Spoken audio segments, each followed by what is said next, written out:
Mon exposé a deux parties. Dans la première, je vais énumérer d'abord les tensions qui sont à la base de la société tunisienne, puis les défis, les grands défis de cette société aujourd'hui. La deuxième partie sera un peu plus personnelle. En Tunisie, j'ai tout faux. Je ne suis pas tunisien, pas arabe, pas musulman et pas marié. Alors, ma vie, mon travail, éventuellement ma prière, qu'est-ce que je peux faire pendant la révolution tunisienne? Donc, première partie, la Tunisie de la révolution, les tensions. Quand ceux qui parlent de la Tunisie, ceux qui écrivent sur la Tunisie, se décident de traiter des problèmes actuels, ils oublient. Ils oublient que la vie d'un pays, c'est toute une histoire, ça prend du temps, et il y a des bases qu'il vaut mieux connaître. Alors j'en ai relevé une douzaine. Tension entre la population rurale, traditionnelle, conservatrice, pauvre, parlant une langue populaire, en face de la classe moyenne, urbaine, femmes émancipées, enseignement de qualité dans le privé, des jeunes qui sortent, notamment au café, une expression artistique, une ouverture vers l'Europe et un niveau de vie plus élevé. 2. Tout le pays en face de ce qu'on appelle les Sahéliens. Le Sahel à Tunis, en Tunisie, c'est la région Monastir, Sousse, Kérouan. Les Sahéliens sont toujours au pouvoir depuis l'indépendance, depuis 56 ans. Or, après la Révolution, c'était la première fois que le président de la République et le Premier ministre étaient des Tunisois, et non pas des Sahéliens. Et maintenant, au sein du gouvernement actuel et de l'opposition, ce jeu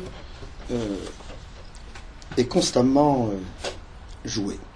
3. Le Sud face au Nord. Le Sud était partisan de Salah Ben Youssef,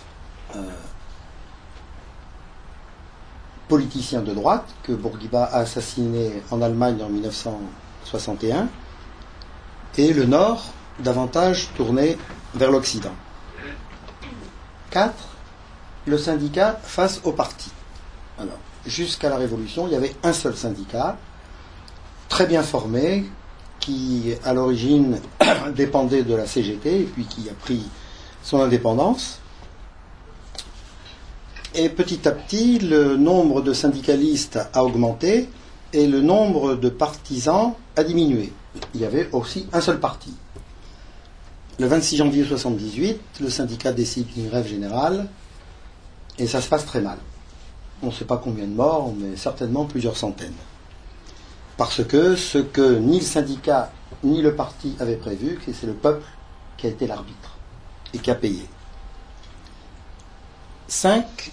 Les jeunes diplômés chômeurs face à la vieille génération de l'indépendance qui peut-être avaient moins de diplômes mais qui pour le moment sont en place. 6. Les entreprises familiales patriarcales en face des usines modernes.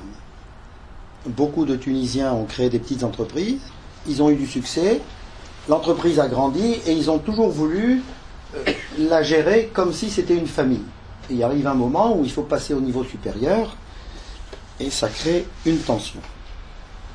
7. L'armée face à la police. Dans un régime dictatorial tel que nous l'avons connu, L'armée est légitimiste, elle défend le pays. Et la police est au service du gouvernement et du président. 8. Les laïcs face aux islamistes, on en parlera éventuellement. 9. Ce qu'on oublie beaucoup, la première épouse de Ben Ali, donc l'ancien dictateur, avec sa famille et son groupe capitaliste, et la deuxième épouse, donc Leila Trabelsi, son groupe qui, d'après la dernière estimation de la commission spécialisée, a volé 13 milliards de dollars au pays. 10.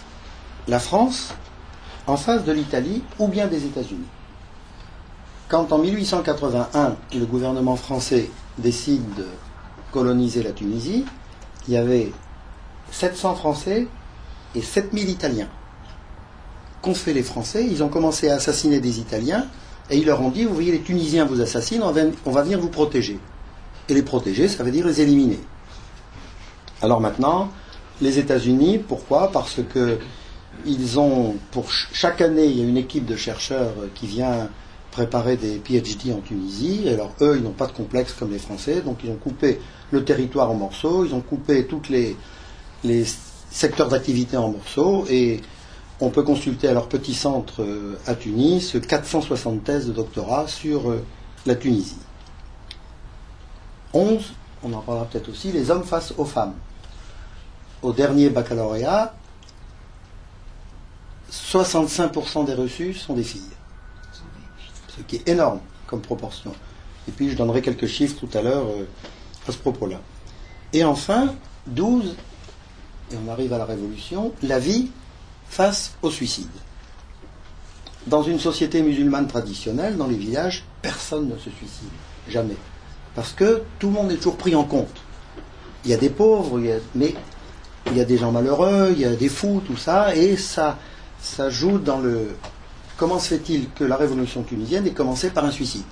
Ce qui n'est pas traditionnel dans les sociétés musulmanes.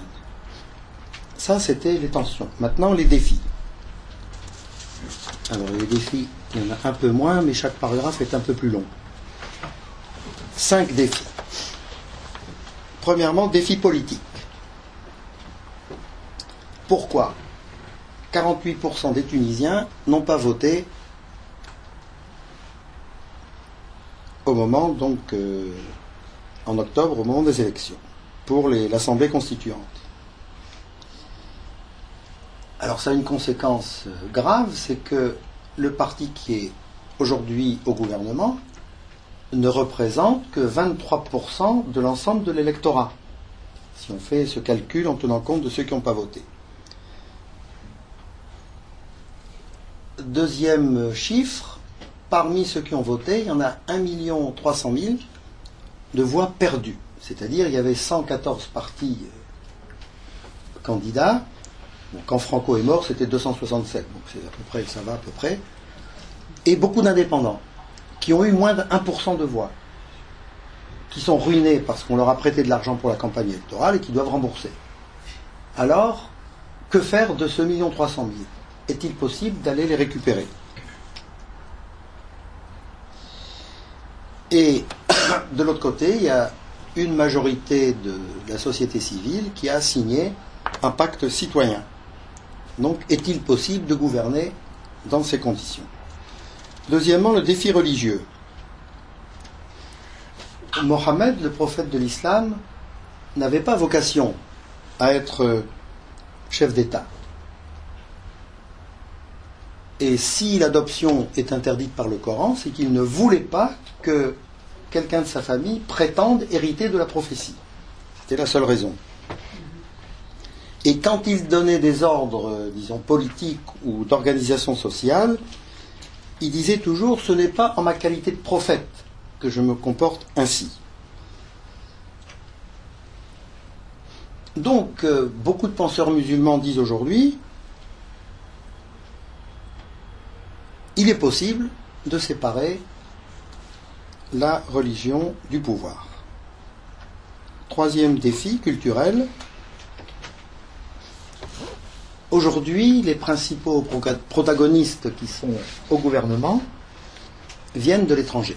Ils étaient en exil pendant parfois 20 ans, où ils étaient en prison, ce qui revient à peu près au même. Et eux ont un problème d'identité, pas les Tunisiens qui vivent sur place.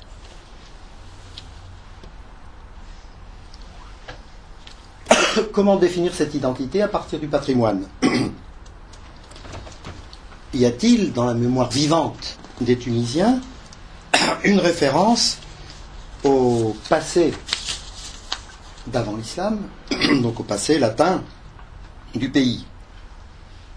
Les islamistes veulent revenir à la langue arabe. Laquelle?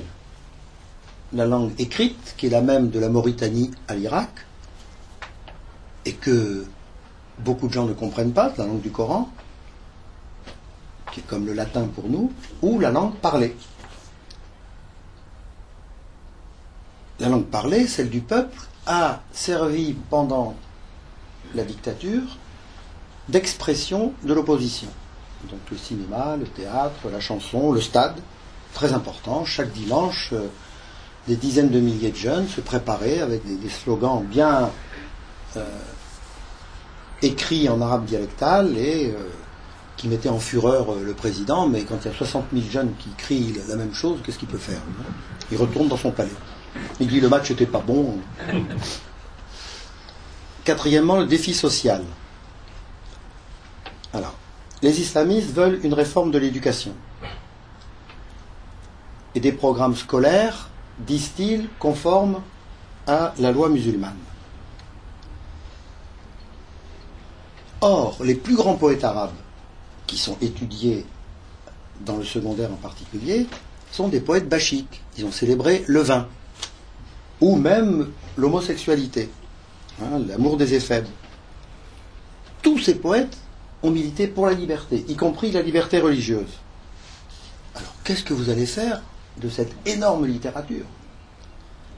En particulier, j'ai découvert un manuscrit de 650 pages, arabe, qui datait du XIe siècle, écrit à Kérouan, sur le vin. Le type qui a tout compris. Alors, ça commence par la plantation de la vigne, etc., et puis la fabrication, les effets du vin, et que dans la civilisation musulmane traditionnelle, on va acheter le vin ou le boire dans les monastères, où il y a des beaux petits moignons, ou bien des servantes agréables qui portent une belle croix entre leurs seins. Je cite. Les femmes, j'y ai fait allusion tout à l'heure, représentent 72% des pharmaciens, 50% des chercheurs, 48% des profs du secondaire, 47% des instituteurs, 42% des professions médicales, 31% des magistrats, 24% des diplomates, 28% des députés. Alors les islamistes voudraient laisser toutes les femmes à la maison. Alors, qu'est-ce qui va se passer? Le pays va s'écrouler. Le taux de natalité en Tunisie est le plus faible de toute l'Afrique, 1,07%. Et c'est grâce à ce taux, donc limitation des naissances imposée par Bourguiba, avec distribution massive des pilules contraceptives donc, dès les années 60. À partir du 4e enfant, l'avortement est gratuit, et à partir du 6e, c'est ligature des trompes obligatoire. Comme en même temps le niveau de vie a augmenté, ça explique que la Tunisie a un produit intérieur brut par habitant assez intéressant. Alors, est-ce qu'on peut aujourd'hui en Tunisie laisser les femmes procréer comme en Égypte 1 million chaque année? Et la production alimentaire n'augmente pas à ce rythme-là. Cinquièmement, défi économique. Le plus grand problème du pays aujourd'hui, c'est le travail.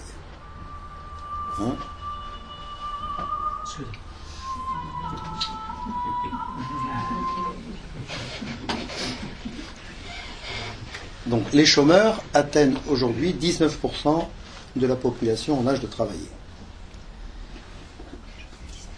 Et la Tunisie fonctionne à deux vitesses. En 1995, quand la Tunisie a passé avec l'Europe un accord privilégié, les Européens ont dit, bon, on ne peut pas tout développer, donc on va développer essentiellement la côte de Bizerte à Zarzis, et puis on laisse tomber l'intérieur, quitte à fermer un certain nombre d'usines qui ne peuvent pas être modernisés. Alors ça a profité à une certaine classe, une bonne classe moyenne, et les pauvres. Les pauvres, vous le savez bien, veulent émigrer. Et puis ils se noient dans la mer Méditerranée avant d'arriver en Italie. Alors les Tunisiens vivant à l'étranger, on n'a pas de chiffres précis. Ça devrait être facile pourtant à partir des consulats, mais il y en a probablement 1 million, dont la moitié en France. Et 13% sont des cadres, ce qui est beaucoup. Alors après cette présentation la plus neutre possible, devant cette situation, comment peut-on envisager l'avenir ? Y a-t-il une place en Tunisie pour la liberté de conscience ? C'est un des grands débats de la constituante aujourd'hui. La Constitution donnera-t-elle une place aux non-musulmans ? Il reste 1400 juifs tunisiens, c'est pas beaucoup, mais il y a, on ne sait pas exactement, mais peut-être 15 000 étrangères mariées à des Tunisiens. La plupart d'entre elles prennent la nationalité pour pouvoir travailler. Donc elles sont tunisiennes, elles sont chrétiennes. Alors, y a-t-il place pour elles ?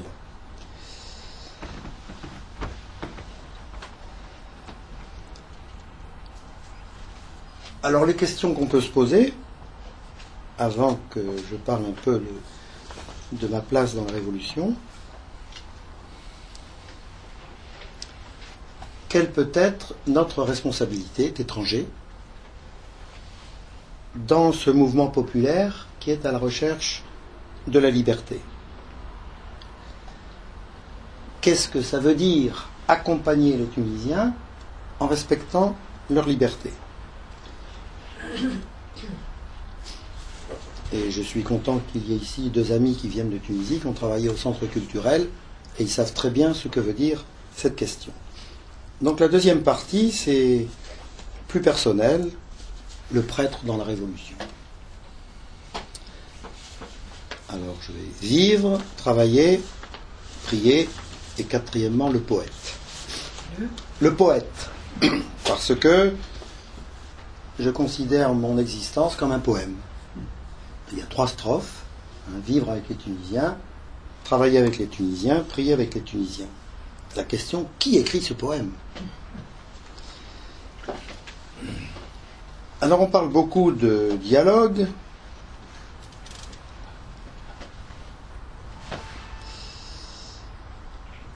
Qu'est-ce que ça veut dire le dialogue ? Alors on dit le dialogue, c'est construire un pont. Mais entre les chrétiens et les musulmans, personne ne veut franchir le pont. Donc ça ne sert à rien. Non ?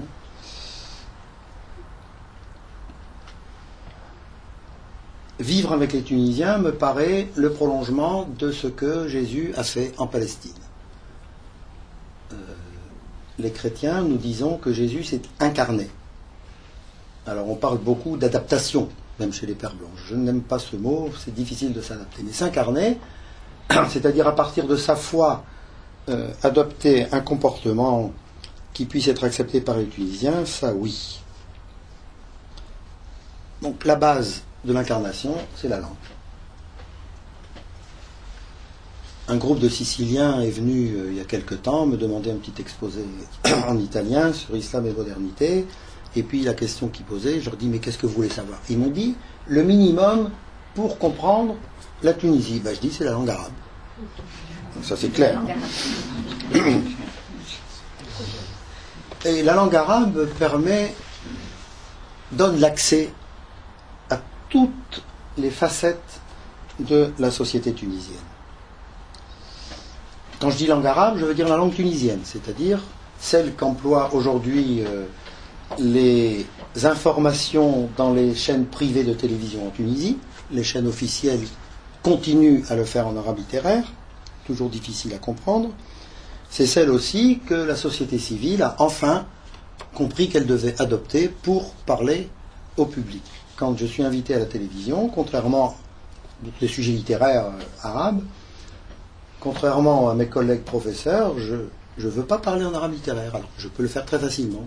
Alors, on me dit pourquoi? Ben, je dis je veux que l'épicier du coin, le petit cordonnier, la femme de ménage comprennent ce que je dis, sinon ça leur passe au-dessus de la tête.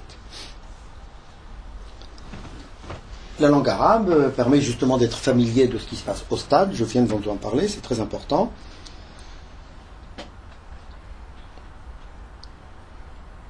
Repérer les chanteuses à la mode. Depuis la Révolution, il y a eu une évolution considérable de la chanson. Qu'est-ce que racontent ces dames et ces filles-là qui chantent? L'arabe littéraire s'est imposé à moi comme nécessité, puisque j'ai travaillé comme bibliothécaire, ce que Ariane a dit IBLA. IBLA, c'est Institut des belles lettres arabes. C'est un grand titre qui veut dire Institut sur les sciences humaines arabes, tout simplement. Mais c'est comme ça a été fondé il y a longtemps, alors à l'époque c'était les belles lettres. C'est comprendre aussi ce qui conditionne la vie quotidienne des gens, c'est-à-dire le Coran.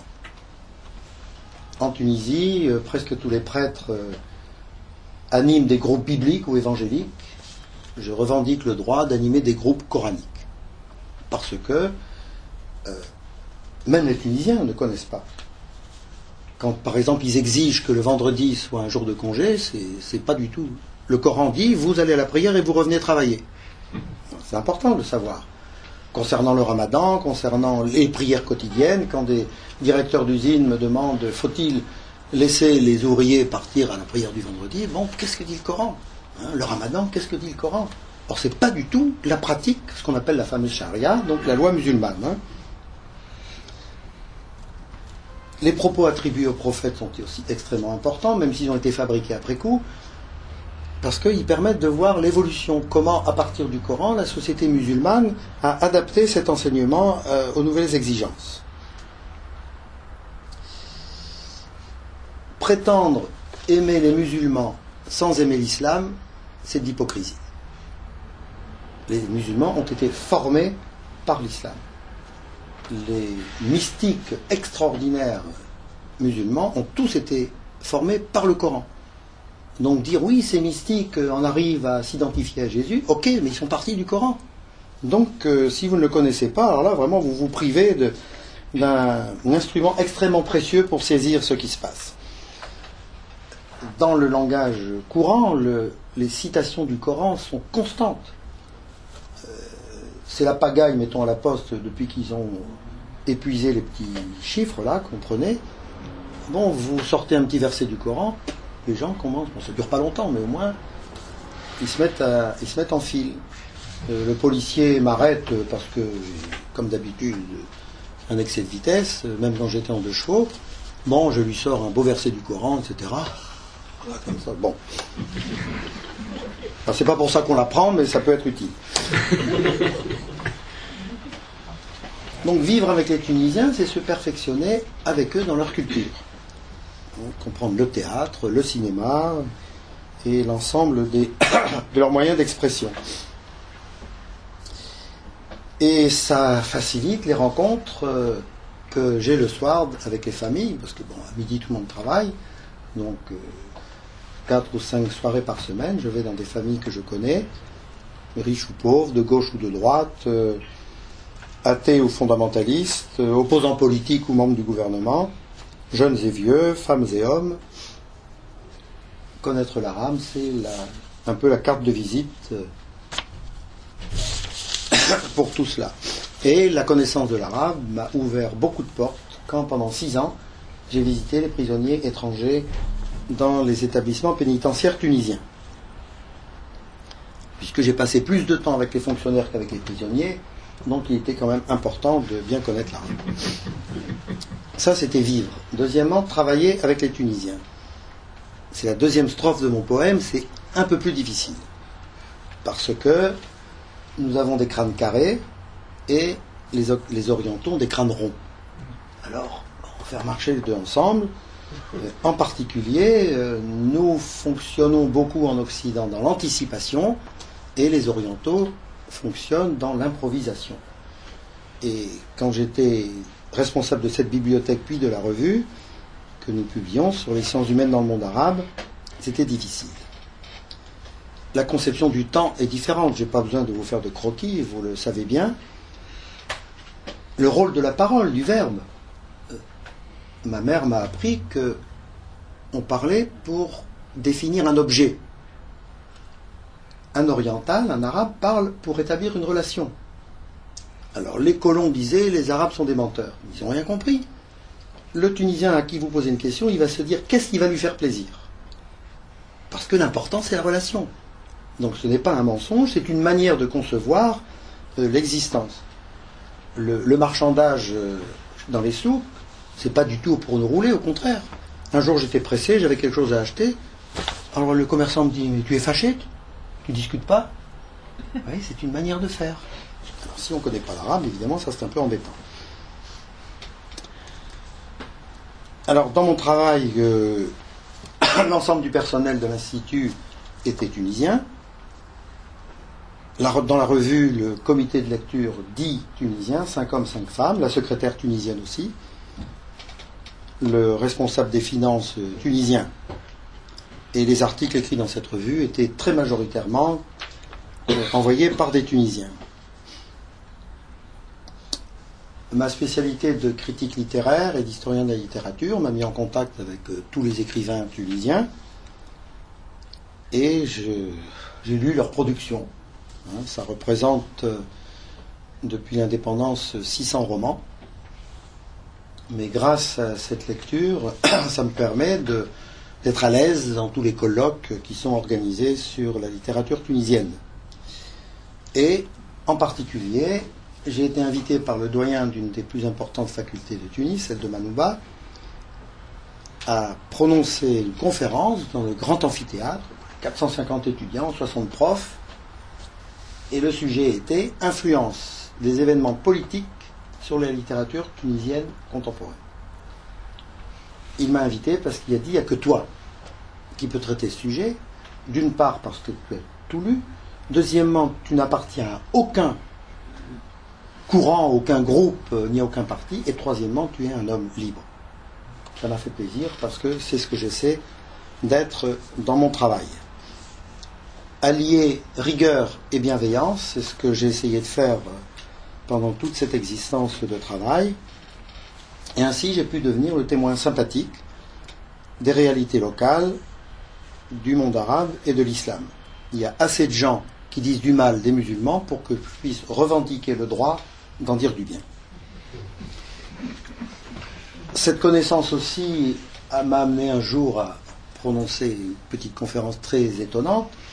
Donc un club culturel, le responsable vient me voir et dit « On voudrait que tu nous présentes le Cantique des Cantiques », qui est une mauvaise traduction, le plus beau des cantiques. C'est une figure de style sémitique. Alors j'ai quand même trouvé que c'était curieux, c'est un livre juif, qui a été composé probablement au 5e siècle avant notre ère. Moi je suis prêtre catholique et le public était musulman. Alors j'ai commencé à me documenter, j'avais déjà pas mal d'idées, et je me suis dit c'est complètement idiot de leur faire une présentation critique de ce texte. Ils peuvent l'avoir, je parlais tout à l'heure de Wikipédia, bon c'est ça, il n'y a pas besoin de... Alors je me suis dit je vais leur proposer ma lecture spirituelle de ce texte. C'est court, ça fait 8 pages, donc je l'ai polycopié pour que chacun ait le texte, que je ne sois pas obligé de répéter les versets, et je leur ai dit voilà, le bien-aimé, pour moi, c'est Dieu, la bien-aimée, c'est moi, et vous, vous êtes les filles de Jérusalem. Alors les mecs ont tiré une drôle de tête, c'était comme des avocats, des médecins, des anciens ministres, et ça a été extraordinaire. Il y a quelque chose qui s'est passé, donc à travers un texte qui a été écrit il y a 2450 ans, proposer comment j'essaie de vivre ma foi, et non pas ma religion, on pourra y revenir, en milieu musulman. Et les questions ont été d'un niveau étonnant. Et l'organisateur, le responsable du club, a dit « j'ai jamais vu ça ». Donc, vous voyez, l'arabe mène aussi à ça. La troisième strophe, de plus en plus difficile, c'est prier. Prier avec les Tunisiens. On a le même Dieu, la même foi, mais nos religions sont bien différentes. Et les religions sont casse-pieds. Parce que Dieu est nomade. La foi, c'est donc l'aventure dans le désert pour rejoindre Dieu qui s'éloigne au fur et à mesure qu'on l'approche, et les religions sont sédentaires. Ne bougez plus. Attention. Quelle qu'elle soit, hein, y compris la mienne, et je me permets d'en parler librement parce que j'ai bien balayé devant ma porte et j'ai été assez mal vu des autorités. Sans problème. Donc, les religions constituent un obstacle à une rencontre vraie. Parce que dès qu'on commence à aborder ces problèmes, tout le monde devient comme ça, irrité, hérissé, etc. Les religions ne veulent pas dialoguer. Les croyants, oui. Et donc, en Tunisie, j'essaie toujours d'être en moi-même le croyant qui va permettre aux croyants que j'ai en face de moi de parler. Si je me qualifie de chrétien, déjà, il y aura plein de trucs. Ah ouais, mais la Trinité, je ne sais pas quoi. Bon. Donc, j'évite cela. Et je peux même vous dire qu'une fois, il y a un groupe de théologiens, le doyen de la faculté, le vicaire général, tout ça, de Lyon, qui est venu à Tunis, et ils m'ont demandé une messe, là où je travaille, à Libla.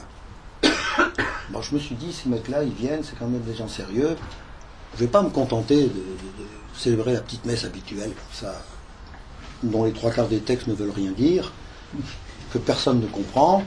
J'ai remplacé le curé de la Marsa au mois de juillet, et puis, une fois la sortie de la messe, je me suis enhardi. J'ai demandé aux braves gens qui étaient là, qu'est-ce que ça veut dire, Jésus est descendu aux enfers? Ils ont fait tous une tête comme ça. Je leur dis, mais alors vous racontez, hein, oui, dans le credo, il est descendu aux enfers, vous ne savez même pas ce que ça veut dire. Alors oui, c'est un problème ça. Donc, j'ai composé une messe avec des textes musulmans.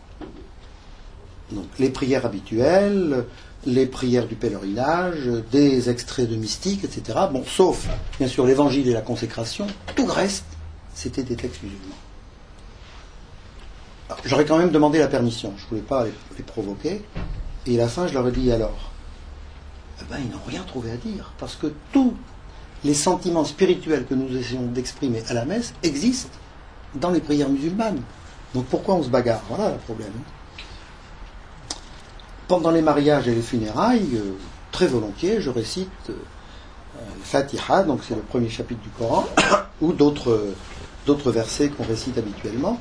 Et il y a eu, vous devez vous rappeler, je sais pas, il y a peut-être 10 ans comme ça, un accident d'avion qui partit de Sharm el-Sheikh, vous savez, hein, avec des touristes français. Et dans cet avion, il y avait une famille entière, monsieur, madame, les enfants, et même la mère de madame, je pense, qui avait été professeur à Tunis. Et des Tunisiennes sont venues me voir en disant, quand on était tout jeune, on a eu cette dame comme professeur, on voudrait lui rendre un hommage religieux. C'est bien. Alors je me suis adressé à une petite église à Tunis, parce qu'à la cathédrale c'est un peu comme ça. Et j'ai prévenu le curé, je lui ai dit, est-ce que tu me laisses quartier libre? Il m'a dit, c'est toi qui les connais, tu sais. Donc il n'y avait pratiquement que des Tunisiens. J'ai commencé par la formule traditionnelle en arabe pour les condoléances. Ces femmes se sont exprimées. Il y en a une qui a lu quelques poèmes. Alors bon, ça faisait au moins 25 ou 30 ans qu'elles avaient étudié ça. Hein. Elles se rappelaient des poèmes de Boris Vian, avec les premières métaphores. Bon, elles ont parlé de ça. L'ancienne directrice du lycée a rendu un très bel hommage. Et à la fin, je leur ai dit, bon, il y aura des moments de silence, c'est pas parce qu'on s'ennuie ou qu'on ne sait pas quoi dire. C'est pour que chacun ou chacune puisse s'adresser à Dieu sans obstacle. Et à la fin, j'ai dit, s'il vous plaît, vous vous levez, tout le monde s'est levé, et j'ai dit, El Fatiha, qui est donc le chapitre qui introduit le Coran et qu'on récite au moment des funérailles musulmanes. La réaction a été étonnante. Et le curé qui était là, il n'en revenait pas. Il m'a dit, mais comment tu fais? J'ai dit, je fais naturellement. Donc vous voyez, on se fait des tas d'idées qui sont pas tout à fait justes sur l'échange de vie, de travail et de prière avec les musulmans. Donc plutôt qu'un pont, je propose 2 quais. Chacun a son quai, de l'autre côté de la mer, et puis on avance, on construit de plus en plus le quai. Alors on va se voir d'un peu plus près, on va peut-être se croiser, on va finir par se connaître et peut-être s'aimer. Donc reconnaître que Mohammed est un prophète et que le Coran est une parole de Dieu, c'est le comportement conforme au message de Jésus. Seule l'expérience spirituelle, pourquoi pas mystique, peut réunir les êtres humains. Alors la question, quatrième paragraphe de cette deuxième partie, qui est le poète? Qui écrit ce poème? Alors là, ça c'est une vraie question. Il y en a qui disent mais Jean c'est Dieu. Je ne sais pas si c'est Dieu. Comment se fait-il que je suis invité constamment à emprunter des sentiers inconnus? Quelle est cette force intérieure, et non pas extérieure, si c'est Dieu, bon, quelle est cette force intérieure qui me pousse à m'incarner dans la réalité tunisienne plutôt que de m'y adapter? Je suis comme le marteau sur la porte. Donc, pendant la journée, la porte est ouverte, donc le marteau est à l'intérieur, il participe à toute la vie de la famille, et puis la nuit, on ferme la porte, et le marteau reste dehors.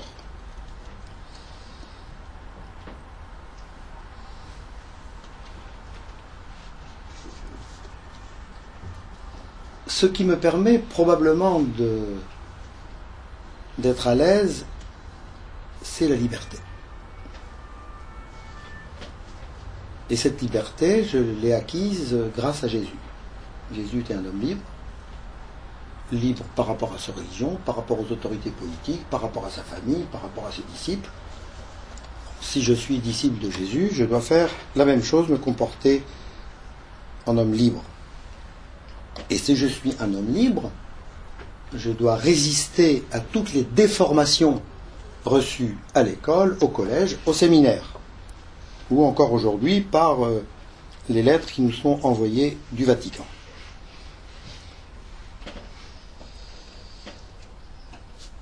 S'incarner, ça veut dire réagir de plus en plus vite comme les Tunisiens.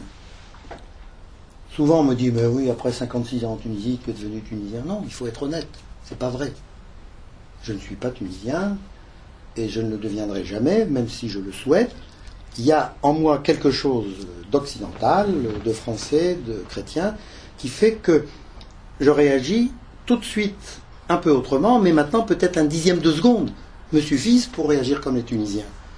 Mais honnêtement parlant, il ne faut pas prétendre qu'on soit exactement comme les Tunisiens. Et cette réponse de plus en plus rapide me permet de trouver des explications psychologiques ou sociologiques à des comportements qui pourraient me choquer, ou au moins qui sont différents des miens. Mon ami Jésus s'est opposé à toutes les traditions inventées par des hommes avant lui, comme dans notre religion. Bon, Jésus se différencie donc de la Bible et du Coran sur 3 points. Le premier, pas de commandement. Tu aimes Dieu, tu aimes ton frère. Or l'Église, aux 10 commandements qu'ils ont trouvés dans la Bible, ils ont rajouté 7 commandements de l'Église. D'ailleurs, je ne me rappelle même plus ce que c'est. Ça, c'est pas conforme à ce qu'a voulu Jésus. Et dans le Coran, il y a beaucoup de commandements. Et quand je dis aux Tunisiens, non, nous, on n'a aucun commandement, donc les fourouves, ils me regardent comme ça, j'ai dit, non, il n'y en a pas. Deuxième principe fondamental de Jésus, l'égalité entre tout le monde. Alors, dans la Bible, il y a le peuple choisi et les goyim, les païens. Dans le Coran, il y a la plus belle des nations, c'est-à-dire les musulmans, puis Ahl Kitab, c'est-à-dire les gens du livre, et enfin les koufars, donc les infidèles. Jésus, il a dit, mais non, Dieu fait briller son soleil sur les justes et les injustes, et pleuvoir sur les bons et les méchants. Donc pour lui, il n'a jamais fait de différence, il a guéri des païens, des juifs, des samaritains, etc. Il a pris parmi ses disciples des voyous, des voleurs, voilà. Et troisième point, probablement le plus important aujourd'hui, la violence. Dans la Bible, alors c'est des massacres à n'en plus finir, et si les Hébreux ou les Juifs ne massacraient pas assez, c'est Dieu qui les massacrait pour les punir. Alors, dans le Coran, il y a cette fameuse question que M. Hichem Jaïd a posée dans le 3e tome de son histoire de Mohammed. Pourquoi à la fin de sa vie, Mohammed a-t-il eu recours à la violence? Tandis que Jésus, il a dit, bon, on te demande ta chemise, tu donnes aussi ton manteau, on veut faire 1 kilomètre avec toi, fais 2 kilomètres, et puis si on te frappe la joue droite, tu ne réponds pas. L'expression sémitique tendre la joue gauche, ça veut dire ne pas répondre. Il faut aussi traduire les symboles. Et puis surtout, Jésus disait tout le temps à ses disciples, n'ayez pas peur. Et au moment de la Révolution, c'est quand même assez poignant que les premiers qui sont partis à toute vitesse, c'était des coopérants chrétiens. Des gens qui, dans les fameux mouvements que vous connaissez, que j'apprécie pas forcément. Bon, alors ça va pas. Qu'est-ce que vous venez témoigner? Et en plus, les Européens, nous n'avons eu aucun risque. Il y avait vraiment, au contraire, les Tunisiens ont protégé tous les étrangers qui étaient là. Je connais une dame qui était mariée à un Tunisien, qui est maintenant divorcée, qui habite dans un quartier un peu difficile. Mais dès le premier jour, les voisins lui dit, tu ne sors plus. On t'apporte le pain à travers la grille, etc. Ils l'ont nourri pendant plusieurs jours en disant, ne t'inquiète pas, on s'occupe de tout. Voilà. Et les directeurs d'usine qui font partie du groupe que j'anime chez moi, chaque mois, qui sont des gens qui veulent en même temps suivre l'enseignement de Jésus et être des bons directeurs d'usine. Difficile, hein. Jésus a dit, on ne peut pas, comment il dit, aimer Dieu et l'argent, c'est ça, hein, servir Dieu et l'argent. Alors, entre parenthèses, j'étais très étonné que M. Joseph Ratzinger ponde un texte de 150 pages pour m'expliquer comment il fallait servir Dieu et l'argent. Mais bon, ça, je ferme la parenthèse. C'est pour vous dire qu'avant de donner des leçons aux Tunisiens, on ferait bien de regarder un peu dans la saleté qu'il y a chez nous, la fameuse poutre. Hein. Donc, n'aie pas peur. Et tous les matins, Jésus me dit, n'aie pas peur. Et donc, j'ai pas peur. Alors, dans un de mes livres, j'ai publié un chapitre, l'islamisme a-t-il un avenir? Alors, bien dépouillé, détaillé, etc. Je dis non. Alors, à la présentation du livre, il y a un gars qui me dit, mais tu n'as pas peur que les islamistes te sautent dessus, etc. Mais il dit, pourquoi veux-tu que j'ai peur des islamistes? J'ai même pas peur de Dieu. Alors, mais comment vous n'avez pas peur de Dieu? Alors, vous voyez, les chances, dès qu'on se situe à un certain niveau, ça marche. Donc, je n'ai pas peur, parce qu'en fait, on a peur pour qui? On n'a pas peur pour Dieu, il est assez grand pour se défendre tout seul. On a peur pour l'idée qu'on se fait de Dieu et de la religion. Alors là, ça ne marche pas, parce que cette idée doit forcément changer en 2012. On ne peut pas avoir la même idée que quand on était enfant.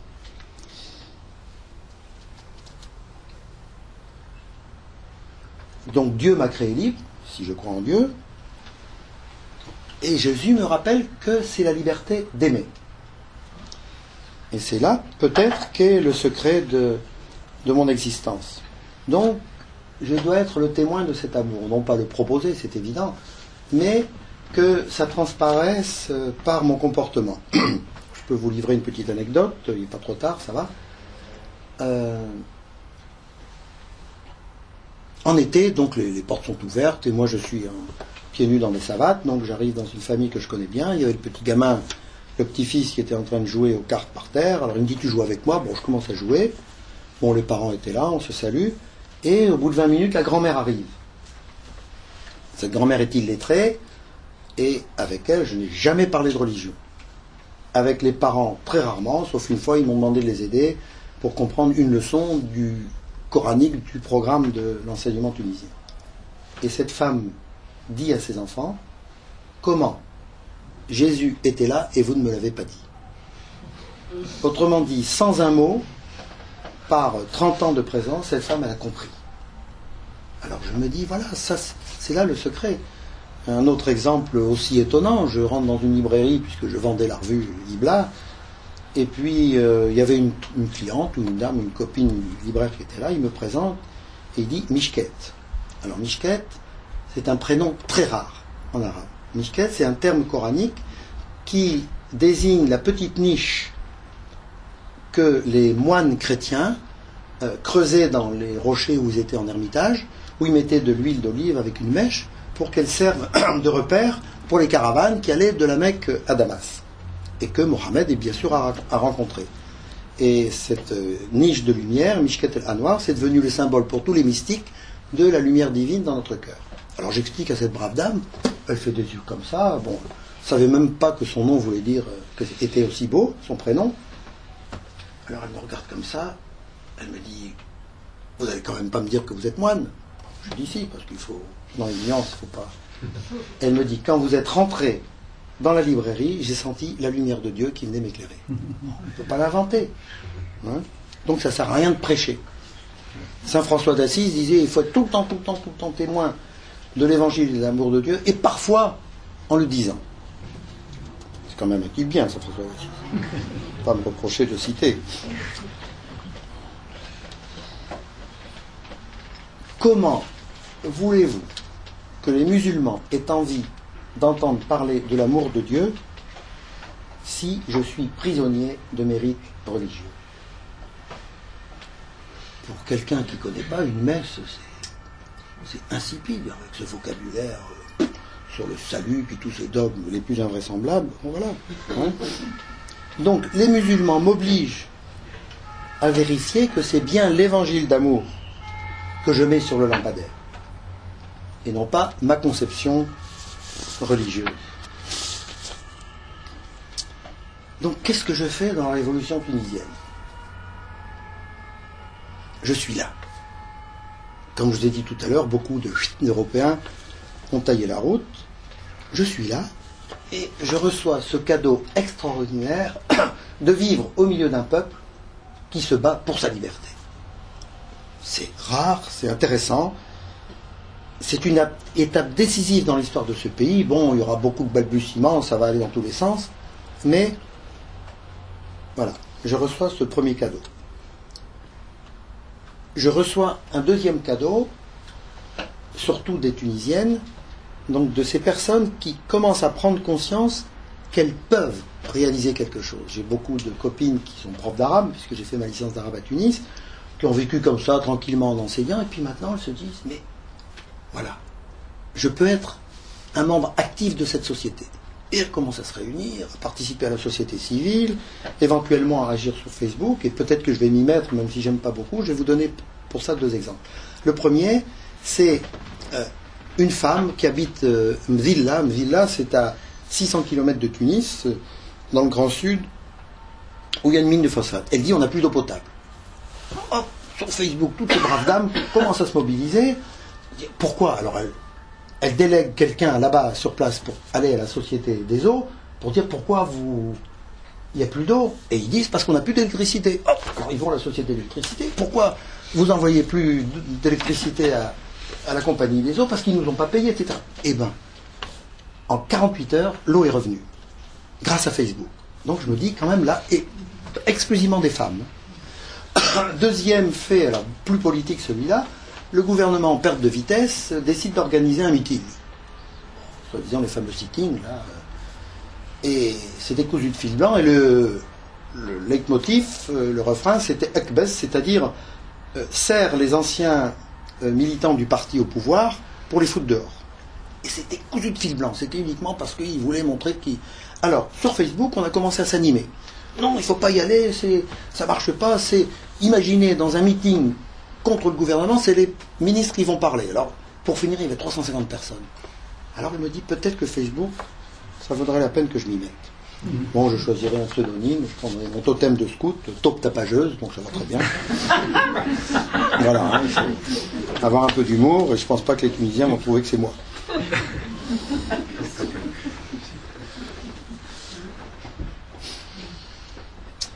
Alors, pourquoi je suis content d'être là avec ces tout petits faits de prise de conscience politique? Parce que je suis de formation mathématique et j'ai appris un des premiers principes de la mathématique, c'est que quand on est à 1, on est infiniment plus loin qu'à 0. Donc je mise là-dessus, sur ce petit 1. Le troisième cadeau, c'est l'apprentissage de la démocratie. Alors, j'avais commencé à le vivre quand en 93, je pense, on m'a demandé de faire un exposé à la toute première association pour accompagner les malades du sida sur le rapport entre la maladie physique et le mal moral. Parce que la première enquête que cette petite association avait demandé à des sociologues, montrait que 80% des Tunisiens disaient que celui qui est atteint du sida est puni par Dieu parce qu'il a péché. Alors j'ai travaillé, j'ai écrit ici à Paris aux associations pour avoir de la documentation. Je ne suis pas moraliste, je ne suis pas spécialiste de ces affaires-là. Et puis je suis venu, je leur ai parlé. Alors ça a été vraiment pour toutes ces femmes une découverte. Elles m'ont dit, mais viens avec nous. Alors j'ai quand même été voir mes supérieurs, au moins pour le principe. Ils m'ont dit, si tu as le temps, vas-y. Et pendant ces 15 années, là, c'était l'apprentissage de la démocratie. Alors moi, j'étais déjà le vieux bonhomme.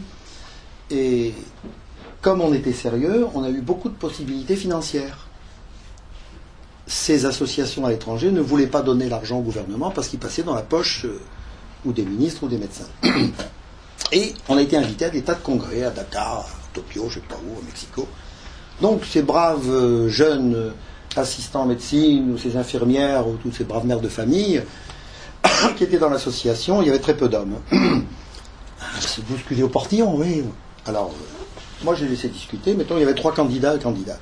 Alors je prenais une feuille comme ça, 3 colonnes, chacune divisée en 2. Pour, contre, pour, contre, pour, contre. Et puis ça... Et au bout de 2 heures, il me disait, alors Jean, eh ben, je vous assure, en notant tranquillement les arguments pour et contre pour chacun ou chacune, il y a toujours quelqu'un qui se détachait. Je leur disais, voilà, c'est un tel ou une telle. Alors, bon, j'ai joué le vieux sage et on apprend la démocratie comme ça, par des petites associations. Alors, question, est-ce que je peux faire quelque chose dans la démocratie, dans la révolution? Alors, je vous en ai déjà parlé, restez. C'est très important. Les amis, ils savent que je suis là.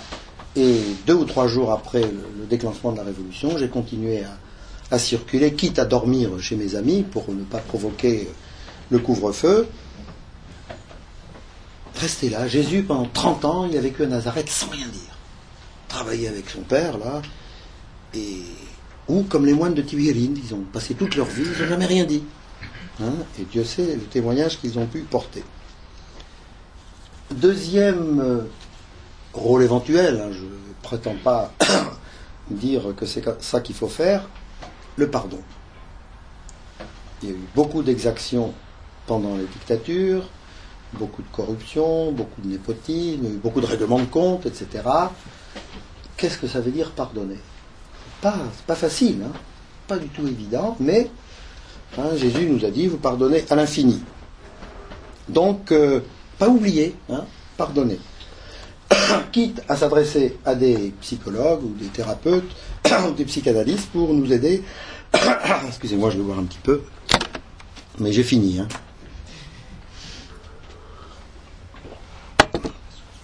Merci pour le jus d'orange. Donc, j'ai dit tout à l'heure que Jésus était non violent. Et là, un petit témoignage que je vous donne comme ça. Il y a quelques mois, la société civile, que je connais bien, vient me voir, Jean, il faut que tu nous aides. On a épuisé tous les moyens de résister au gouvernement islamiste, il ne nous reste que la violence. Alors tu vas nous aider, tu fais venir les cartes d'état-major, puisqu'on ne les trouve pas en vente en Tunisie, et puis tu fais venir un spécialiste, si possible espagnol ou italien, parce qu'avec les Français c'est toujours embêtant, de la guérilla. Alors, je les remercie de la confiance qu'ils me font, une confiance énorme, parce qu'ils savent que moi, de toute façon, je ne vais rien dire à personne. Et puis, pour gagner un peu de temps, alors que ma décision était déjà très claire, je leur dis, laissez-moi réfléchir un petit peu. Alors, on se retrouve 10 jours après, et je leur dis, il n'est absolument pas question que je vous aide dans cette direction. Je suis disciple de Jésus, je suis non violent.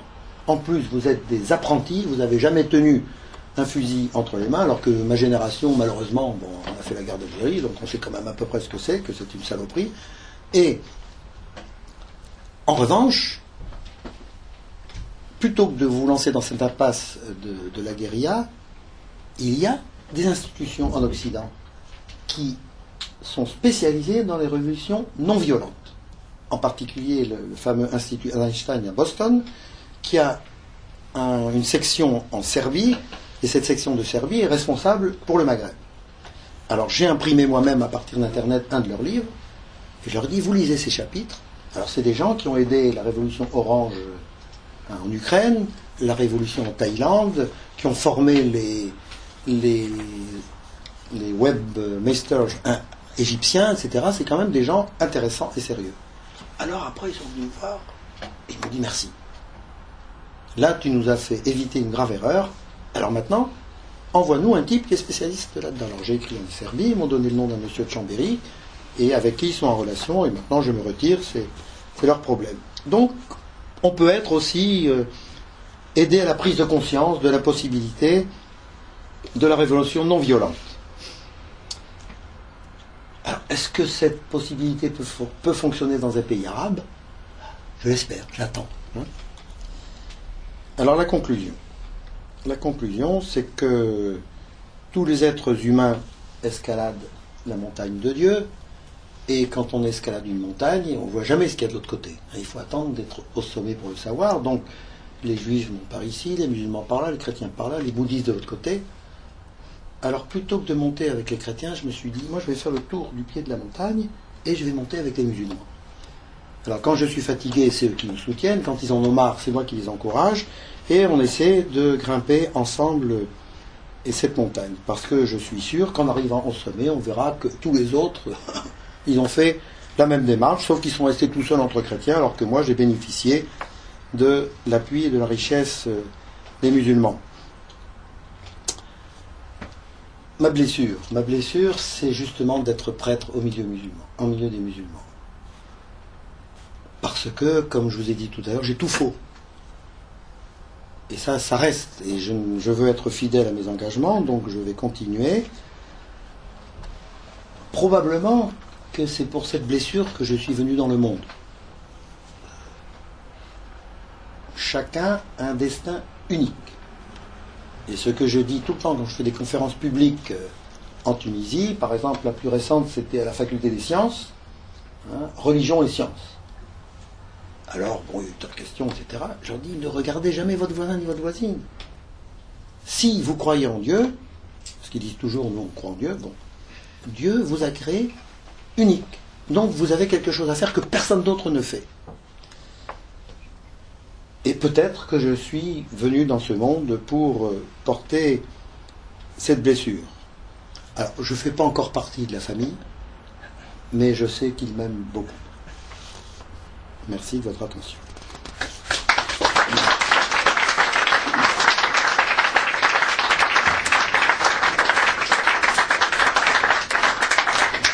Alors, j'ai noté au bic, en dessous, le mardi 9 octobre. À 9h du matin, Radio France Culture diffuse un documentaire d'1 heure sur notre institut en Tunisie. Et je pense que ce sera très bien. Donc je vous encourage. Et si vous ne pouvez pas le prendre à cette heure-là, bon après sur Internet, Radio France Culture, mardi 9 octobre à 9h. Je pense qu'il doit y avoir des questions, Jean, parce que tu as une parole qui est plus que décontenançante. Donc... Allez-y. Est-ce que quelqu'un veut se lancer pour une première question? Alors moi je vois pas bien, donc dites que... Vous parlez d'une différence entre foi et religion. Oui. Et dans votre contact avec les musulmans, c'est essentiellement de foi que vous parlez. Vous êtes tout de même de religion catholique. Est-ce qu'il y a eu des difficultés, des frictions? Vous avez l'air de dire que ça se passe plutôt bien en général. Vous avez dû avoir souvent des accrochages quand même pour le moins, je pense. Oui, bien sûr. Question d'interprétation. Je peux même dire que j'en ai bavé, mais bon, c'est pas pour ça que ça vaut la peine d'en parler si longtemps. Mais peut-être que j'en aurais bavé plus si j'étais à Rome, tout près du Vatican, donc qui est un endroit de perdition où on perd la foi. Mais donc, je suis en Tunisie, j'ai la chance d'être un peu loin. Il y a la Méditerranée entre les deux. Alors, des difficultés. Il y a toujours des malotrus. Et parmi les cousins ou les amis de la famille où je vais, bon, il y a toujours le mec ou la méquesse qui vient avec son histoire de Trinité, je sais pas quoi, là, parce que le Coran est clair, ne dites pas trois. Bon, c'est tout. Ok, moi, je vais pas me battre pour des dogmes. En plus, cette fameuse Trinité, ce sont les évêques grecs enfermés dans la basilique par Constantin, qui n'était même pas encore chrétien, parce qu'il voulait avoir la paix, C'est toujours le pouvoir qui embête la religion. Et ils ont décidé, à partir d'Aristote, de dire, bon, la Trinité, c'est donc, je ne dis pas de bêtises, 3 personnes en une nature, c'est ça, et Jésus, 2 natures en une personne. Bon, alors vous dites ça à un musulman, il ne comprend rien. Déjà, moi, je ne comprends pas. Alors, on peut peut-être exprimer notre foi dans un Dieu vivant à partir des attributs divins dans le Coran et des beaux noms de Dieu, les fameux 99 noms qui en réalité sont 226. Mais bon, on a choisi 99. Alors des difficultés, elles viennent parfois de biais. Je suis donc critique littéraire, dangereux, très dangereux, surtout avec les vivants. Par exemple, j'ai publié, après 18 ans de travail, une petite histoire de la littérature en Tunisie, des origines, 5e siècle avant notre ère jusqu'à maintenant, 3 petits tomes, collection de poche, et le dernier tome, c'est la Tunisie indépendante. Alors, les sociologues de la littérature vous dites, dans tous les pays du monde, à toutes les époques, il y a 10% de bons livres. Alors, il y avait 600 écrivains qui ont publié à l'époque où j'ai sorti mon livre, donc j'en ai pris 60. Qu'est-ce que ça veut dire? Il y en avait 540 contre moi. Alors, ils ont utilisé cette fois-là, comme la police d'ailleurs, ma catégorie de prêtre, pour essayer de m'humilier, de m'embêter. Alors moi, je m'en fiche complètement, c'est pas mon problème ça. Et, par exemple, j'avais une rubrique sur Internet de l'utilité littéraire de la censure. Et l'exemple que je donne toujours, c'est Le silence de la mer de Vercors, en pleine guerre, 1943, il publie un bouquin.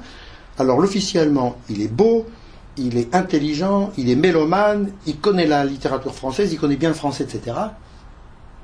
La réaction du grand-père, pas un mot. Et ce livre a été fantastique pour les résistants, en disant, mais oui, on peut les avoir, même s'ils sont beaux, intelligents, etc. Alors, en Tunisie, la police, bon, elle n'est pas très intelligente, comme toutes les polices, et il y a des livres symboliques contre le pouvoir personnel, contre la police, et ils n'ont rien compris. Alors mon boulot de critique, je vais voir les écrivains, je leur dis, est-ce que vous m'autorisez à décomposer votre bouquin, à dire qu'est-ce que ça veut dire? Nous on a fait un mauvais boulot, toi tu fais le tien. Donc j'avais cette rubrique. Et je prenais tous les romans qui étaient contre le pouvoir personnel et contre la police, et j'en faisais l'analyse en montrant que les symboles c'était ça. Alors la police en a eu marre, ils ont demandé à un de leurs pions, leur mouchard qui était prof de fac, ça arrive aussi, et donc pas forcément intelligent non plus, de me répondre. Et au lieu de répondre sur le fond, il a intitulé, bon c'est en arabe, son article, « Ô Père Jean Fontaine ». Or jamais personne en Tunisie ne m'appelle comme ça. Jamais. Donc déjà, c'était pour lui une insulte. Et puis il a commencé à dire, on en a marre ce curé qui rentre dans sa sacristie, ce néocolonialiste, et puis il ne connaît pas l'arabe. Alors le directeur de la revue, que je connais très bien, me téléphone en disant, on attend ta réponse. Je me dis, ça va pas. Tu veux que je m'abaisse au niveau de ce crétin qui a écrit dans ta rue? Je dis, jamais. Qui parle du problème de fond. Y a-t-il une utilité littéraire à la censure? Ah, alors là, je suis parti. Donc il y a ces difficultés-là. Et puis, du côté des autorités de la police, ils n'ont jamais rien compris. Ils ne savent pas ce que c'est qu'un homme libre. Donc, quand dans les années 70, on arrêtait les communistes et que je cherchais de l'argent auprès des coopérants français pour aider les parents de ces types qui crevaient de faim, j'en dis comment alors? Jean Fontaine il était avec la gauche. Et après, dans les années 80, c'était les islamistes qui étaient arrêtés et je faisais la même chose pour les islamistes. Comment mais alors, il est devenu... Ils n'ont jamais rien compris. Et d'une certaine manière, ma force, c'est ça, c'est ma liberté. En plus, j'ai pas de femme et d'enfants, l'argent, je m'en fous, le pouvoir encore plus, donc, ils m'ont cassé la figure 2 fois, et alors je suis allé me faire soigner dans une clinique, ils m'ont dit, qu'est-ce qui vous est arrivé? Je suis tombé, alors tout le monde a rigolé, parce que on n'est pas blessé comme ça quand on tombe. Mais bon, c'est pour dire que, et les difficultés religieuses, aujourd'hui, oui, j'ai les cheveux blancs, ma vie est derrière moi, la plupart du temps, je sens venir les questions malveillantes, et je les évite. Parce que ça sert à rien de discuter quand quelqu'un n'est pas de bonne volonté. En revanche, quand c'est une vraie question, je réponds, aucun problème, je suis là. Et parfois, les vraies questions viennent après 25 ans d'amitié. Donc voilà. Oui, il y a des problèmes, c'est vrai. Mais ça ne sert à rien d'insister là-dessus. Si on peut, ensemble, faire quelque chose de positif, je pense que c'est beaucoup mieux, c'est plus épanouissant. Ça va comme réponse? Est-ce que tu peux parler un peu de ce que tu as fait avec les prisonniers? De ce que tu as appris de cette expérience-là? Alors, Ariane triche un peu parce que je lui ai amené un petit livre que je viens de sortir qui s'appelle Bréviaire des prisonniers étrangers en Tunisie. Bon, alors c'est un petit jeu de mots, alors à la présentation, les Tunisiens me disent qu'est-ce que c'est que ce bréviaire, que ça veut dire? Bon, alors il s'est passé ceci, c'est que depuis maintenant près de 60 ans, j'essaie de méditer tous les jours, une demi-heure. Donc je me retire là où je peux me retirer, et puis je prends un texte de l'Évangile en général. Et un jour, Jésus dit, j'étais en prison et vous m'avez visité. Je dis, mais ça, qu'est-ce que tu fais toi? Alors j'étais vers l'évêque, j'ai dit, voilà, j'ai envie d'aller visiter les prisonniers étrangers en Tunisie. Ah, il me dit, t'es totalement mal vu, tu n'auras jamais la permission. Alors j'ai fait une belle lettre en arabe, ça avait des belles formules et tout. 15 jours après, j'ai eu l'autorisation. Alors, pendant 6 ans, j'ai visité donc ces prisonniers étrangers, 22 nationalités différentes. Ce sont des délinquants de droit commun. Hein. Tout, depuis le petit voleur jusqu'au meurtrier. C'est probablement que j'ai reçu un don de Dieu qui a fait que je n'ai jamais eu l'impression devant moi d'avoir un délinquant, y compris le meurtrier ou le gars qui venait avec je ne sais pas combien de kilos de drogue, les trafiquants, etc. Donc j'avais devant moi un être humain, et en allant en voiture à la prison, je me disais, si Dieu illumine mon cœur, il doit illuminer leur cœur aussi. Et que probablement, peut-être, Dieu va se rencontrer quelque part. C'était très prosaïque. Je faisais le commissionnaire, parce que beaucoup, bon, avec les pays occidentaux, c'est plus facile, il y a toujours une assistante sociale, ils ont un petit budget pour les prisonniers occidentaux, mais beaucoup d'Africains, d'abord ils donnent un faux nom, une fausse nationalité, donc personne ne s'occupe d'eux. J'ai été le seul être vivant qu'ils voyaient en dehors des gardiens. Donc vous imaginez, quand j'arrivais, cette pression psychologique et même physique parfois l'agressivité. Alors je leur apportais ce dont ils avaient besoin, donc les objets de toilette, des vêtements pour l'hiver, des couvertures éventuellement, parfois un peu de nourriture, puis contact avec les familles, s'il y avait des numéros de téléphone, parce qu'il n'y a pas de téléphone dans les prisons en Tunisie. S'ils avaient une adresse internet, ils me la donnaient avec le mot de passe, et donc j'avais facilement une vingtaine d'adresses à ouvrir, démarche auprès des ambassades quand j'arrivais à savoir de quel pays ils étaient, et comme je l'ai dit tout à l'heure, contact avec tout le personnel tunisien. Et ça a été aussi très important, parce que chacun a ses idées sur ce que peut être un prêtre catholique, et alors dans les prisons, voilà, et j'ai arrêté par épuisement. Les prisonniers, c'est comme des handicapés. Quand vous n'êtes pas en forme, ils le sentent tout de suite. Et je ne voulais pas, un jour, j'avais eu un gros problème, etc. Et quand je suis arrivé, ils m'ont dit, qu'est-ce qui s'est passé? Et pourtant, j'étais souriant, etc. Alors, je n'ai pas voulu qu'ils sentent ma lassitude psychologique et physique. Donc, dès que j'ai senti que ça commençait, j'ai arrêté. J'étais voir l'évêque, j'ai dit, maintenant, ça va. Alors, après 6 ans de ces visites, j'ai fait 400 visites dans les différentes prisons en Tunisie, y compris celles des femmes. Je me suis dit, j'ai vu quelque chose, j'ai entendu quelque chose que même les Tunisiens n'ont pas conscience. Non, les Tunisiens n'ont pas conscience. Parce que quand je parlais avec eux, qu'est-ce que c'est que ce bazar? Donc je me suis dit, il faut écrire.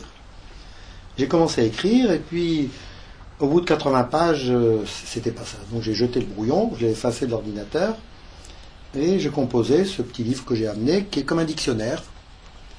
Alors j'ai pas voulu l'appeler dictionnaire parce que c'est prétentieux, le dictionnaire ça doit être complet. Non. Donc Bréviaire c'était bien comme ça. Alors chaque prisonnier étonnant a une lettre, A, B, C, D jusqu'à Z, et puis c'est par thème, donc argent, drogue, des trucs, et puis le nom de toutes les prisons que j'ai visitées.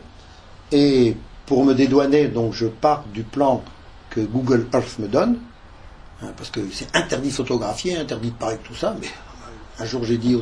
Parce que la prison de Tunis a été rasée, et on les a transportés à 26 km. Et beaucoup d'étrangers n'avaient aucune idée de l'endroit où ils étaient. Donc, quand j'ai fait ma visite, j'ai fait un petit plan comme ça sur un bout de papier. « Oh, le gardien est arrivé, qu'est-ce que tu fais ?» Mais j'ai dit, mais le buisson qu'il y a devant le bureau du directeur, moi je le vois avec les satellites américains. Alors, bon, ça l'a pas beaucoup calmé, mais... Donc voilà, c'est un petit...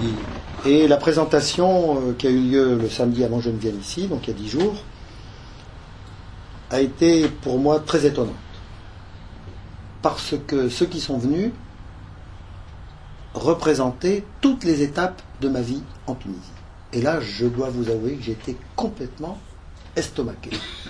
Et je me suis dit, ben voilà, sans rien dire, en étant ce que je suis, en étant sérieux dans son travail, ça me paraît indispensable, parce que venir, comme le curé de la cathédrale, faire des grands sermons de 3 quarts d'heure, ça sert à rien. Hein.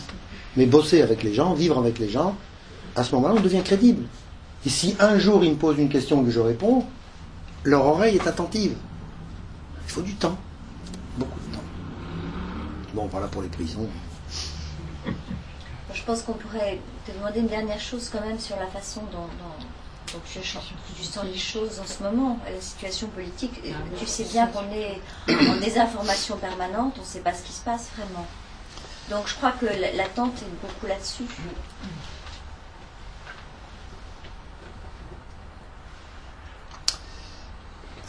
Le gouvernement tunisien, qui est majoritairement islamiste, se comporte exactement comme le gouvernement du dictateur Ben Ali.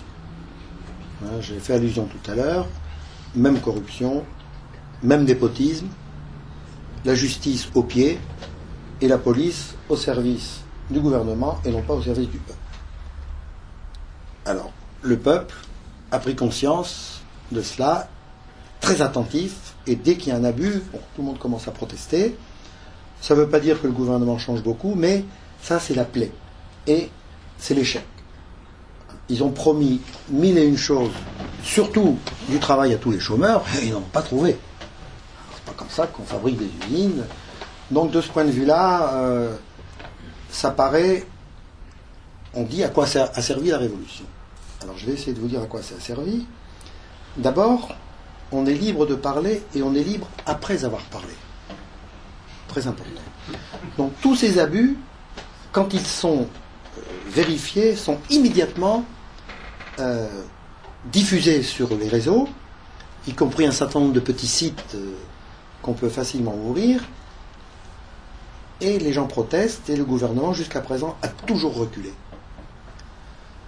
Dernier exemple, donc, un de mes amis est le directeur de la commission pour les morts et les blessés de la Révolution. Donc, il a terminé son travail, il y a un rapport de 1500 pages, il y a eu 336 morts et 2600 blessés. Ce qui n'est pas beaucoup pour une révolution. Mais ce sont les gouverneurs, donc les préfets, qui doivent lui envoyer la liste. Alors, celui de Gafsa envoie la liste. Les 3 premiers de la liste, c'est les 3 membres de la famille de son secrétaire général, qui sont aussi blessés que vous et moi.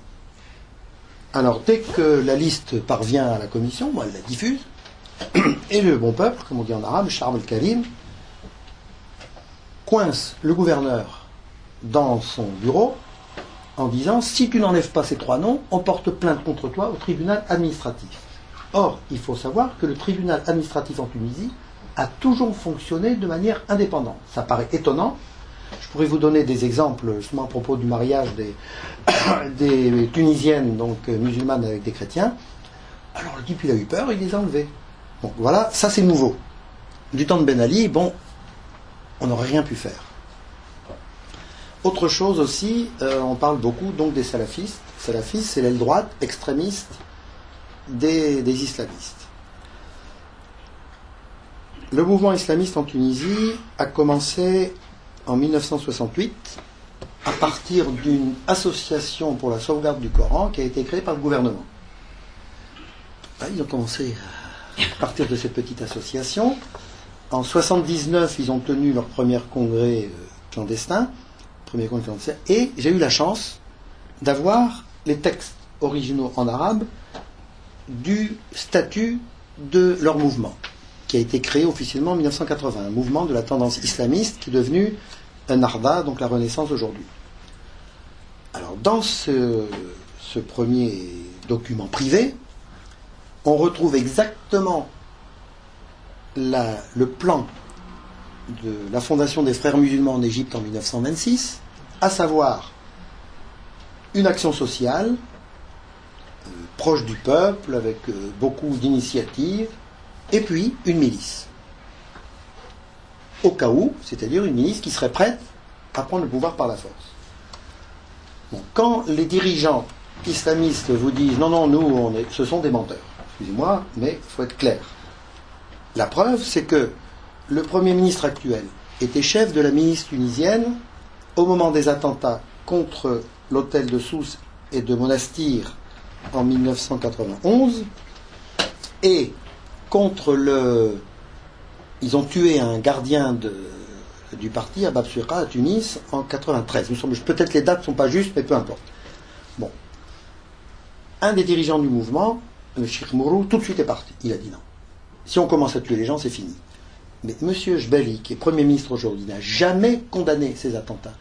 Donc il était responsable. Donc, bon, peut-être que je suis brutal, et je ne sais pas si on enregistre ce qui va m'arriver, mais on a un Premier ministre qui est un criminel.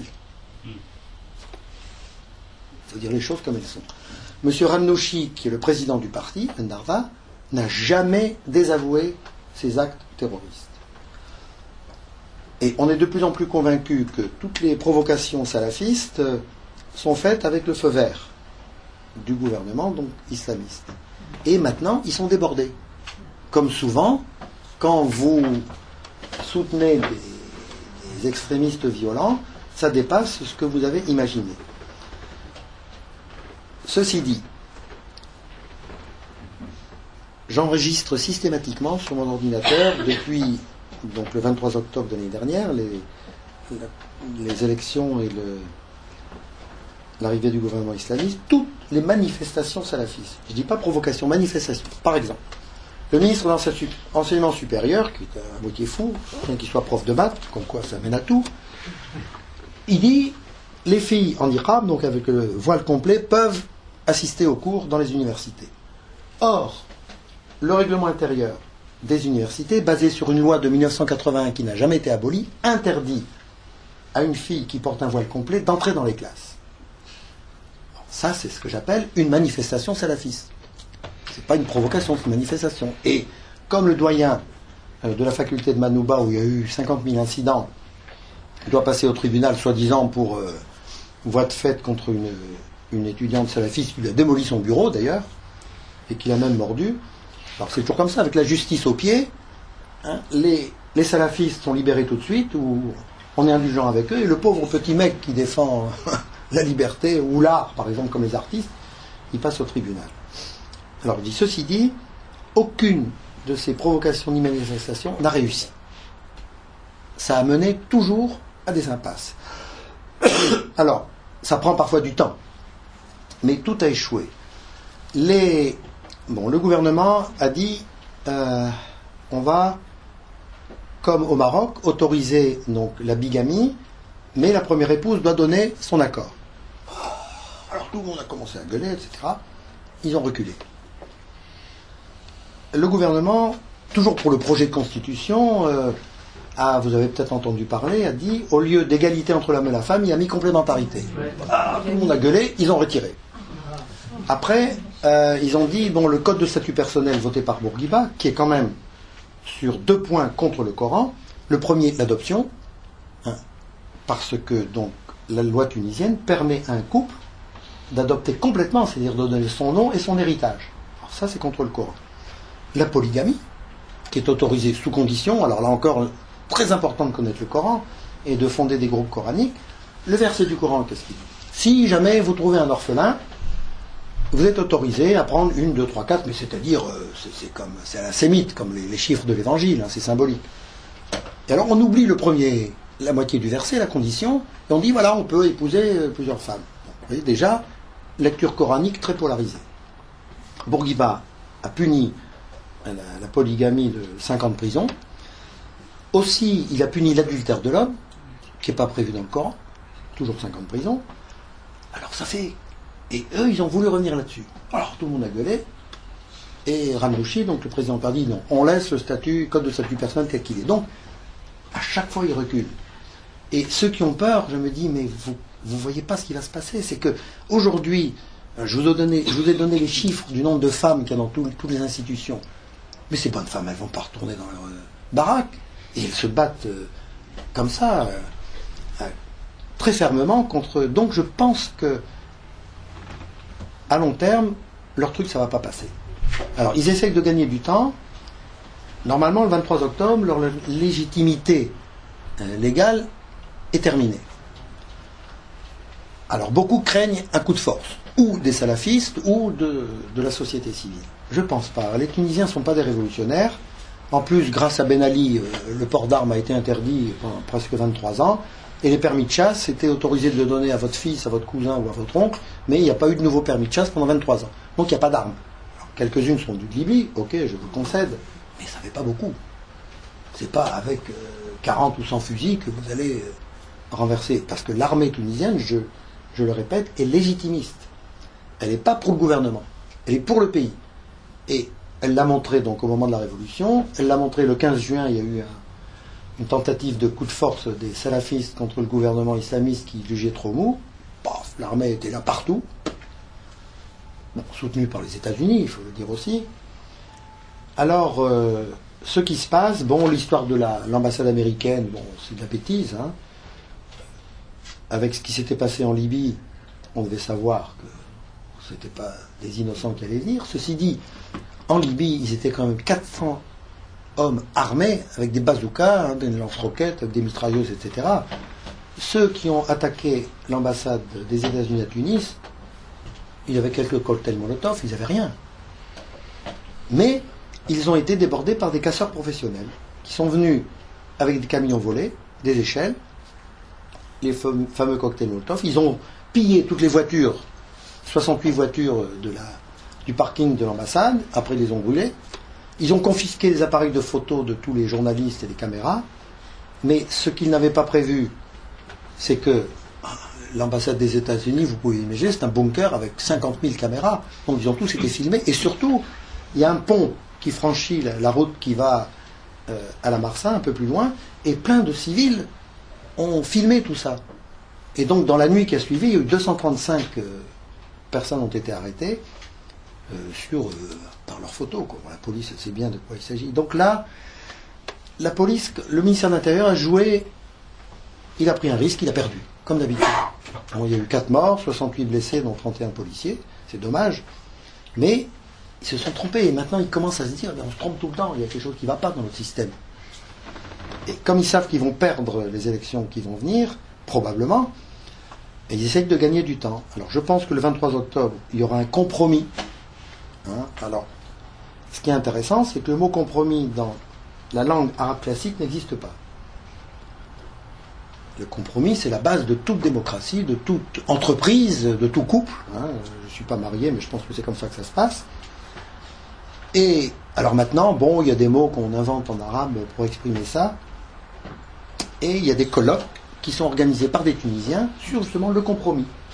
En prenant un certain nombre d'exemples qui ont existé en Tunisie, et il me semble qu'on s'oriente vers un compromis et on va, mettons, laisser au gouvernement islamiste jusqu'au 20 mars 2013, qui est l'anniversaire de l'indépendance. Bon, on vous laisse encore quelques mois, parce qu'elle est prête, la Constitution.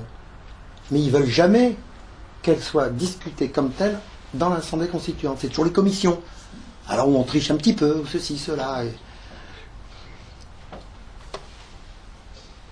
Essayons de ne pas juger sur un fait.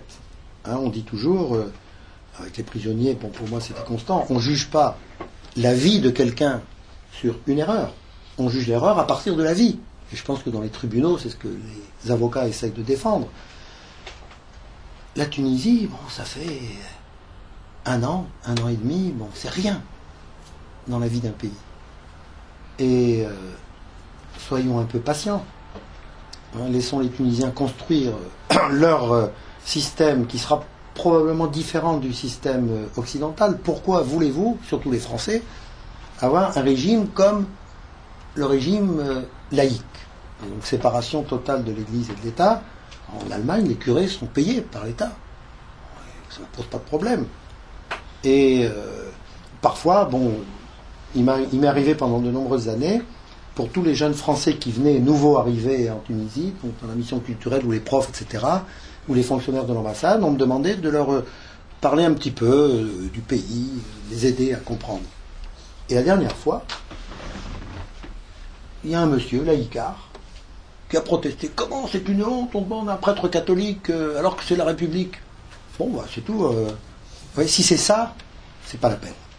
Hein. Est-ce qu'on peut envisager que la religion propose, pas impose, mais propose un certain nombre de normes pour la future constitution d'un État qui est 100% musulman? Il y a une élite assez bien formée, qui connaît très bien le Coran, la tradition musulmane, et qui doit être capable, si on l'écoute, de mettre dans la nouvelle constitution le minimum de données correspondant au Coran et à la tradition musulmane qui respectent les droits de l'homme. Ça, c'est fondamental. Les droits de l'homme, égalité de l'homme et de la femme, et puis la montée vers une démocratie libérale. Alors voilà, si on veut à tout prix que ce soit comme en France, ça ne va pas marcher. Et là encore, il y aura un compromis, qui ne sera pas peut-être ce qu'on a envisagé, et notre rôle, c'est surtout d'écouter. Qu'est-ce que disent les Tunisiens? Et les petites nouvelles qu'on entend qui sont... C'est dommage, bon, il ne devrait pas y avoir eu 4 morts dans cette ambassade, mais ce sont des faits qui ne sont pas significatifs de ce qui se passe en profondeur dans le pays. Il ne faut pas oublier le pays. Hein. Bon, vous avez un petit incident à droite, à gauche, mais les gens, qu'est-ce qu'ils pensent? Les gens vivent, les gens travaillent, on a toujours eu de l'électricité, de l'eau. Je vais beaucoup plus loin. Depuis que le gouvernement islamiste est là et que les salafistes essaient de démolir les bars, il y a moins de touristes et la consommation de bière a augmenté de 11%. À tel point que Heineken vient de construire une brasserie à Sfax, donc la grande ville. Bon, alors, il faut tenir compte de ça aussi. Les Tunisiens sont peut-être beaucoup plus sages qu'on ne l'imagine. Je dis les Tunisiens en gros, pas les quelques mecs qui nous emmerdent comme ça. Alors voilà un petit peu ce que je peux penser des événements d'aujourd'hui. Je reste optimiste, probablement par tempérament, en partie aussi parce que je suis disciple de Jésus et il a travaillé pendant quelques années avec des crétins et il en a fait quand même des gens assez intéressants. Et puis parce que je note systématiquement tous les éléments qui vont dans le sens positif. Et que souvent, les journalistes oublient. Il y a quelques semaines, j'ai lu dans Le Monde un article qui m'a fait bondir. Alors le monsieur, je suis docteur en droit, professeur de je sais pas quoi, etc. Il y a une carte de visite comme ça. Et il fait comme Brigitte Bardot. Il vient quelques jours en Tunisie, il raconte que des conneries. Alors, il part de faits, des morceaux de faits qui sont justes. Donc on ne peut pas lui dire « Ouais, vous avez menti », non. Mais à partir de ce petit morceau de faits, il fait toute une théorie. Alors j'étais furieux, j'ai voulu répondre, j'ai lu ça sur Internet, hein, j'ai voulu répondre, et pour répondre au monde sur Internet, il faut être abonné. Bon, voilà, ça va. Donc j'ai renoncé, mais ça va pas. Alors tous ces mecs qui débarquent, et puis qui sont... je vais vous donner l'exemple qui m'a vraiment même fait rigoler, à en pleurer. Il dit, depuis que les islamistes sont au pouvoir, on est réveillé à 3h30 du matin par l'appel à la prière. Excusez-moi, ce monsieur est un crétin. Parce que moi, ça fait 56 ans que je suis en Tunisie, tous les étés, puisque ça suit le soleil, on est réveillé à 3h30 par l'appel à la prière. C'est pas parce que les islamistes sont au pouvoir, c'est parce que c'est le fonctionnement de la prière musulmane aujourd'hui. Et à tel point que je peux lui citer des tas de romans, ou des nouvelles, ou même des poèmes, où les Tunisiens tournent en ridicule cette histoire. Le mec qui s'égosille à 3h du matin pour réveiller 3 pelés intondus, bon. Alors le gars, ce docteur en droit, il en fait toute une théorie de réislamisation, comme il l'a dit, de la Tunisie. Mais où il va, lui? Mais la Tunisie n'a jamais été désislamisée. Même quand on parle d'islamisation, c'est ridicule. Le pays est 100% musulman. Alors, ils ont leur manière à eux, en Tunisie, de pratiquer l'islam, mais alors, vous voyez, ce qui me... Excusez-moi, je m'emporte un peu. C'est bien. C'est bien parce que tout est dramatisé, effectivement. Nous, on a vraiment l'impression que la situation est effroyable et que... Oui, c'est ça. Et que alors, on n'a pas du tout. Enfin, on nous explique bien quand même que la situation de la Tunisie n'est pas la situation de l'Iran ou d'autres pays, la Syrie. Hein. Mais malgré tout, c'est vrai que d'ici, la situation de la Tunisie paraît très angoissante. Les femmes, surtout également, qui doivent porter le tchador plus qu'avant. Et ça, voilà, c'est ce qu'on nous dit, c'est pour ça que je te demande de nous parler. Vous savez, Bon, alors l'histoire du voile, comme bon, vous faites allusion à ça. Alors, d'abord, avez-vous des chiffres? Aucun.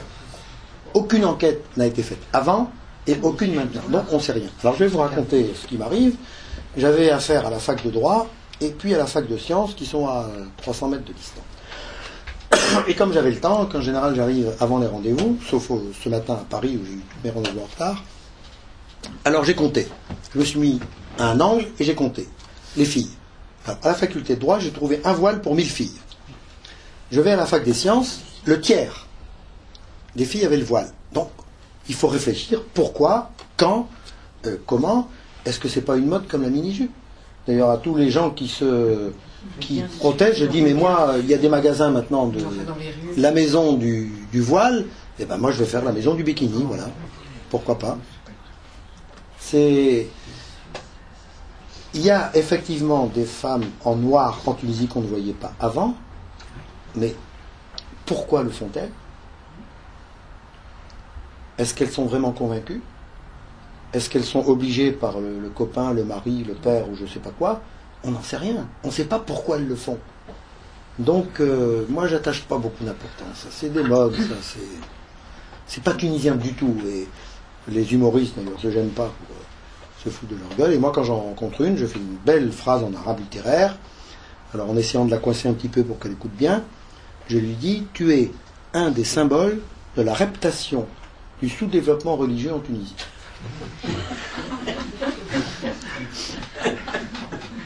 Elle répond quoi, ça? Pardon? Elle répond quoi, ça? Non, elle ne répond jamais. Je ne sais pas ce qui se passe. Mais il y a un petit tremblement, là, comme ça. Bon, d'abord, elle ne pense pas qu'un étranger comme ça va se mettre à parler en arabe, ça c'est clair. Et une fois, je croise 4 jeunes filles, comme ça, sur la corniche des berges du lac numéro 2, un dimanche matin. Je faisais ma balade. Et puis, il y avait 3 cheveux au vent et une voilée.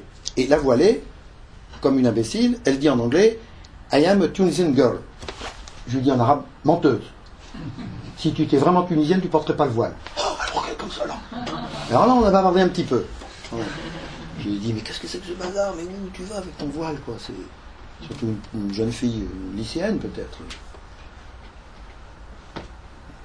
Essayons, pour répondre à votre question, ça c'est une question superficielle. Le voile, c'est pas important.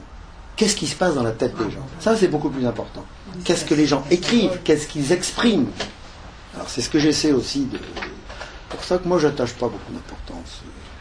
On peut se balader dans des tas de quartiers sans jamais voir une femme voilée en noir. Hein. Donc vous voyez, c'est très relatif. Alors dans certaines mosquées, oui, le vendredi, oui, bien sûr, vous allez en voir.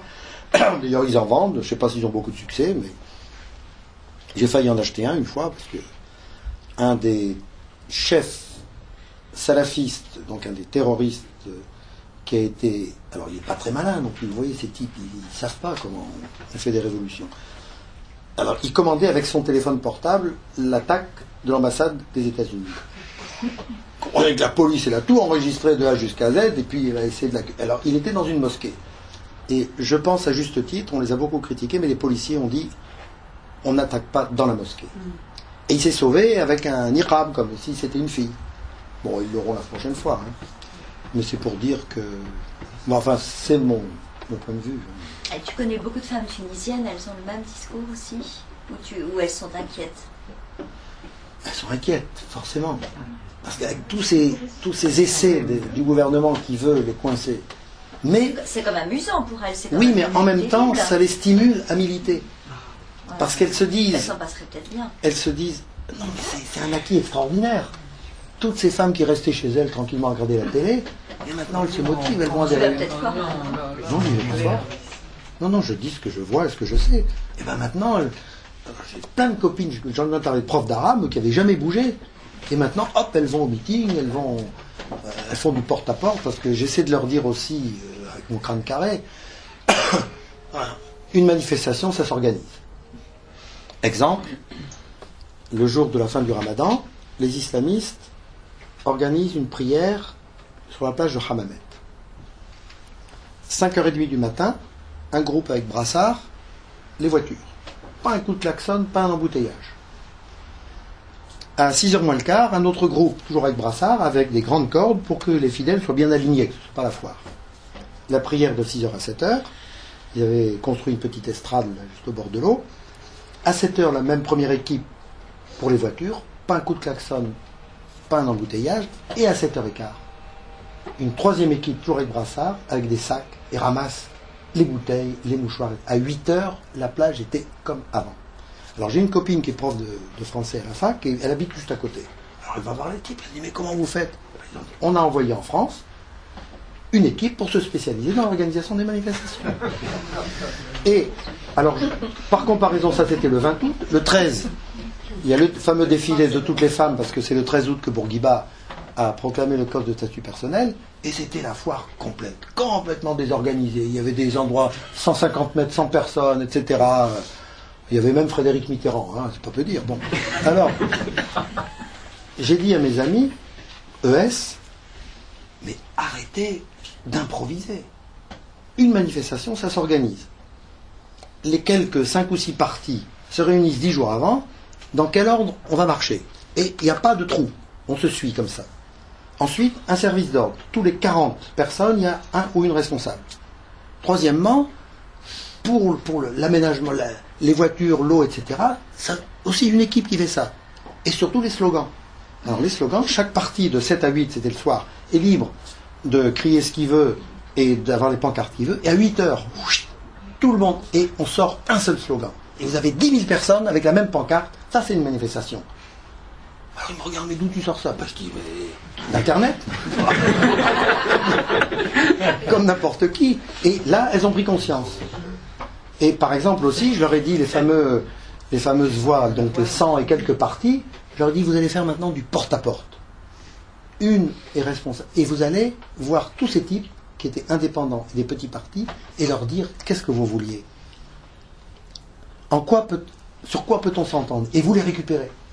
Et comme ça, vous avez 1,5 million de voix qui vont venir chez vous. Alors, bon, c'est peut-être, comme je vous dis, mon crâne carré, mais elles marchent, hein, elles sont très contentes. Elles disent, ah oui, alors, très souvent, les coups de téléphone, mais qu'est-ce qu'on ferait, qu'est-ce qu'on peut faire, est-ce que tu peux nous aider pour ci? Alors, voilà. Ma voiture est à leur disposition, je leur apporte les couffins, l'eau, mais je ne manifeste jamais. Et je n'ai jamais assisté à aucun meeting, et surtout aucune réunion de parti. J'ai même été invité 3 fois par les islamistes. Pas question. Je suis un homme libre, un étranger. Tout le monde connaît mes convictions aujourd'hui. Ok. Voilà. La question a été posée pour les femmes et les hommes. Qu'est-ce qu'ils font?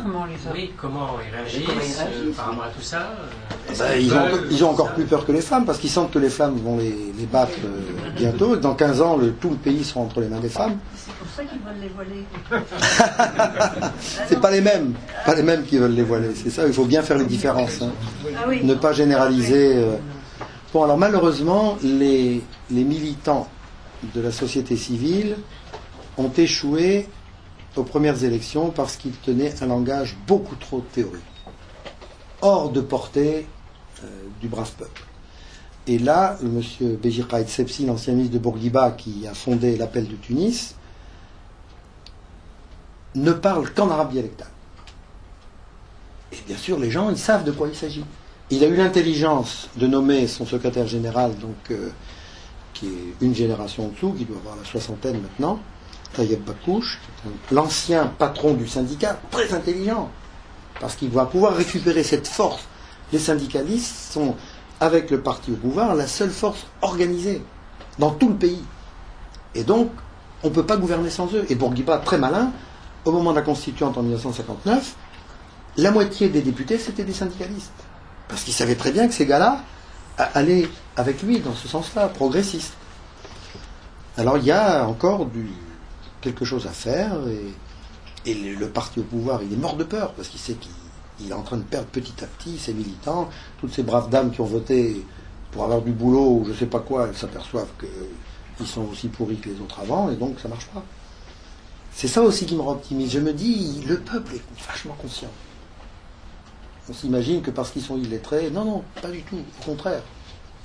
Et la sagesse, le bon sens, et on leur raconte Le peuple des campagnes, justement, tous les ruraux. Alors ça, c'est la grande inconnue, et la société civile, donc les gens du centre qui voudraient éliminer le parti islamiste, ont aussi pris conscience. Et alors, pour que ce soit plus facile, il y a quelques associations. L'Association tunisienne des femmes démocrates, l'Association des femmes tunisiennes pour la recherche et le développement, les universitaires, et elles se sont dit, il faut que nous, on aille craindre. Parce qu'un type qui va aller dans la campagne, qui va rencontrer?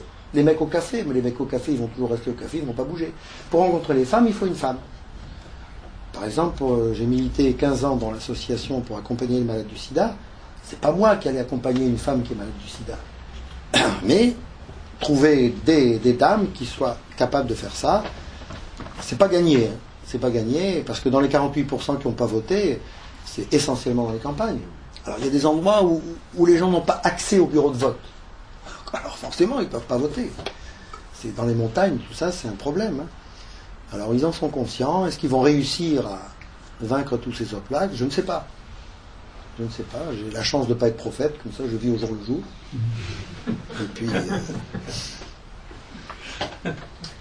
Une dernière question, sinon vous allez continuer de toute façon, à mon avis, à en poser directement à Jean, qui reste avec nous dîner, bien sûr. Si je peux, vous avez parlé de la corruption.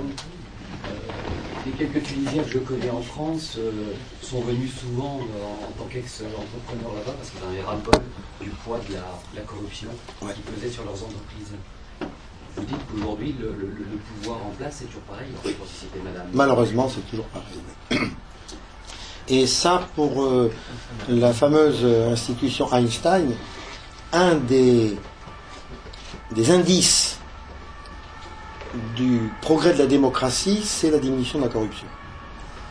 Et malheureusement, ça n'a pas diminué. Alors, quand même, il y a le ministre de la Justice, de la Culture, qui est un de mes amis, a porté plainte contre 36 de ses employés, le petit ministère de la Culture en Tunisie, pour malversation financière. C'est très courageux. Est-ce que ça va aboutir? Je ne sais pas, mais au moins, ça a jeté un froid. Les gens se sont dit, bon, alors lui, il n'est pas islamiste, hein, il est indépendant. Voilà, il a pris cette initiative, et c'est un homme extrêmement honnête, et j'espère qu'il pourra aller jusqu'au bout.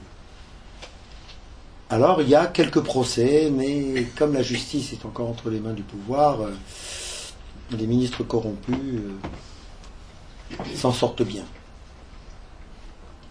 Ça commence, voilà, ça commence. Au moins, on en parle. Auparavant, c'était impossible. Et avec le groupe d'entrepreneurs chrétiens qui se réunit chez moi, une des questions était ça. Jusqu'où peut-on aller dans les bakchiches, quoi? Parce que ce sont toutes des usines offshore. Donc la matière première arrive sous douane, scellée. Et si jamais le camion ou le bateau arrive un samedi après-midi, l'usine continue. Et le douanier, lui, il est normalement en congé. Donc déjà, pour qui normalement en congé, il devrait être là, alors on lui donne une petite enveloppe pour l'encourager. Bon, l'inspecteur qui permet au camion de sortir du port, on l'aide un petit peu pour que le matériau ne reste pas pendant tout le week-end au port. Alors, jusqu'où faut-il aller? Les usines étrangères sont privilégiées par rapport aux Tunisiens, à savoir que l'inspection du travail, en général, ferme les yeux. En outre, toutes les usines étrangères ne sont pas imposées sur le bénéfice. Et c'est pour ça qu'elles sont là-bas. S'il y a 1500 entreprises étrangères en Tunisie, c'est à cause de ça. Des petites parfois. Hein. Alors, ça, c'est un problème. C'est un problème. Et les millions qui arrivent du Qatar ou d'Arabie Saoudite ne favorisent pas l'honnêteté. Ah oui. Alors, je ne sais pas comment on peut s'en sortir.